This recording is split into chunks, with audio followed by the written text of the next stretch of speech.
આજે સરકાર દ્વારા માહિતી અને પ્રસારણ વિભાગની જે માંગણીઓ રજૂ કરવામાં આવી એ અનુસંધાને કોંગ્રેસના તમામ ધારાસભ્યોની જે લાગણી છે કે વિધાનસભાના ગૃહમાં પ્રજાના ચૂંટાયેલા પ્રતિનિધિ તરીકે ચૂંટાઈને કોઈ પણ ધારાસભ્ય રજૂઆત કરે તો માહિતી ખાતાની જવાબદારી છે કે એને તટસ્થ રીતે કોઈ પણ જાતના ભેદભાવ સિવાય એને ઇલેક્ટ્રોનિક્સ કે પ્રિન્ટ મીડિયાના માધ્યમ સુધી પહોંચાડે, પ્રજા પણ જોઈ શકે કે વિધાનસભામાં જે ચર્ચા થાય છે એમાં કયા ધારાસભ્યએ શું વાત કરી છે.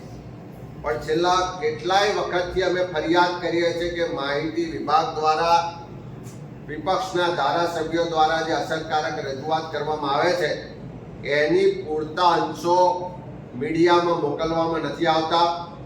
સરકારની વાહવાહી થાય એવા ફૂટેજ જ મોકલવામાં આવે છે.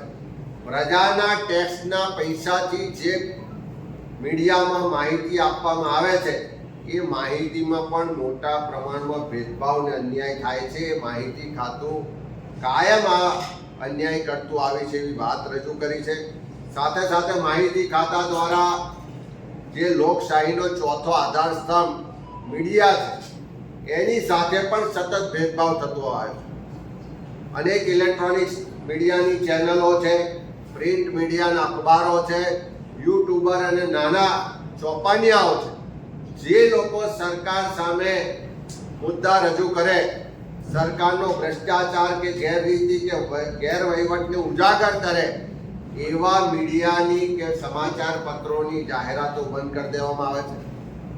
એવા લોકો સાથે ભેદભાવ કરવામાં આવે છે.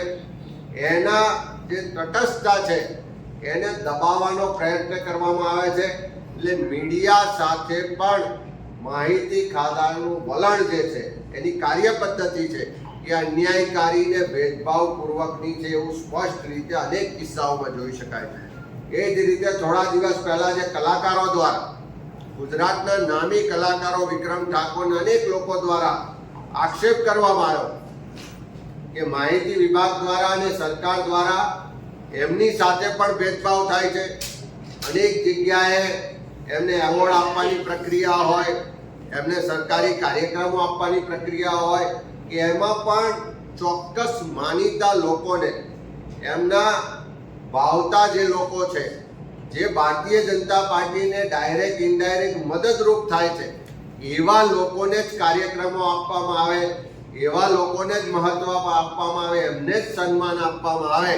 અને બાકી જે ખરેખર જે કલાકારો છે, જે કલાને સાહિત્યને વરેલા લોકો છે, જે કદાચ વાહવાહી નહીં કરતા હોય પણ એમની કલાને કારીગરી માટે આખા વિશ્વમાં એમની નામના છે, એવા લોકોને સન્માનમાં, પારિતોષિકમાં કે કાર્યક્રમોમાં સતત અન્યાય અને ભેદભાવ થાય છે એવી લાગણી કલાકારોએ પણ જાહેરમાં વ્યક્ત કરી છે. એટલે માહિતી ખાતું બધા જ રીતે ભેદભાવ અને અન્યાયકારી રીતે કામ કરે છે એવું સ્પષ્ટ ફલિત થાય છે. એવી વાત પણ આજે ઉજાગર કરવામાં